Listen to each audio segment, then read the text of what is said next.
Well, I think cybersecurity, cyber warfare will be one of the biggest challenges facing the next president, because clearly we're facing at this point two different kinds of adversaries. There are the independent hacking groups that do it mostly for commercial reasons, to try to steal information that they then can use to make money.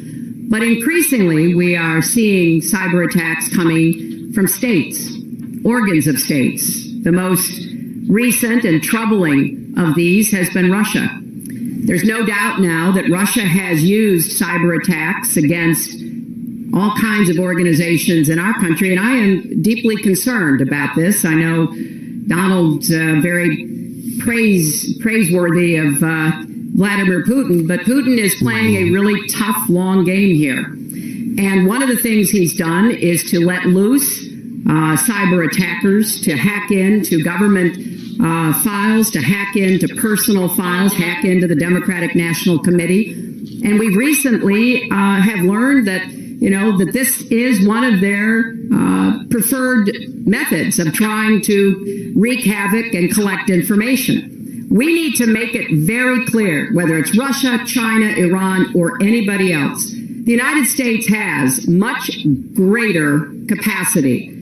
And we are not going to sit idly by and permit state actors to go after our information, our private sector information or our public sector information. And we're going to have to make it clear that we don't want to use the kinds of tools that we have. We don't want to engage in a different kind of warfare, but we will defend the citizens of this country. And the Russians need to understand that. I think they've been treating it as almost a probing. How far would we go? How much would we do? And that's why I was so shocked when Donald publicly invited Putin to hack into Americans. That is just unacceptable. It's one of the reasons why 50 national security officials who served in Republican administration have said that Donald is unfit to be the commander-in-chief. It's comments like that that really worry people who understand the threats that we face. Mr. Trump, you have 2 minutes in the same question. Yeah, who's behind it? I do want to say that I was just endorsed, and more are coming next week. It'll be over 200 admirals, many of them are here, admirals and generals endorsed me to lead this country. That just happened, and many more are coming, and I'm very proud of it. In addition, I was just endorsed by ICE. They've never endorsed anybody before on immigration. I was just endorsed by ICE. I was just recently endorsed 16,500 Border Patrol agents.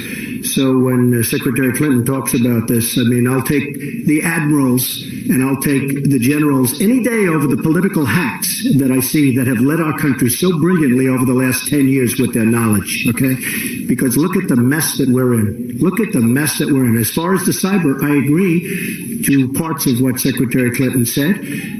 We should be better than anybody else, and perhaps we're not. I don't think anybody knows it was Russia that broke into the DNC. She's saying Russia, Russia, Russia, but maybe it was. I mean, it could be Russia, but it could also be China. It could also be lots of other people. It also could be somebody sitting on their bed that weighs 400 pounds, okay? You don't know who broke into DNC, but what did we learn with DNC? We learned that Bernie Sanders was taken advantage of by your people, by Debbie Wasserman Schultz. Look what happened to her. But Bernie Sanders was taken advantage of. That's what we learned. Now, whether that was Russia, whether that was China, whether it was another country, we don't know. Because the truth is, under President Obama, we've lost control of things that we used to have control over. We came in with the internet, we came up with the internet, and I think Secretary Clinton and myself would agree very much. When you look at what ISIS is doing with the internet, they're beating us at our own game. ISIS. So we have to get very, very tough on cyber and cyber warfare. It is a huge problem. I have a son. He's 10 years old. He has computers. He is so good with these computers. It's unbelievable. The security aspect of cyber is very, very tough, and maybe it's hardly doable. But I will say we are not doing the job we should be doing. But that's true throughout our whole governmental society. We have so many things that we have to operate.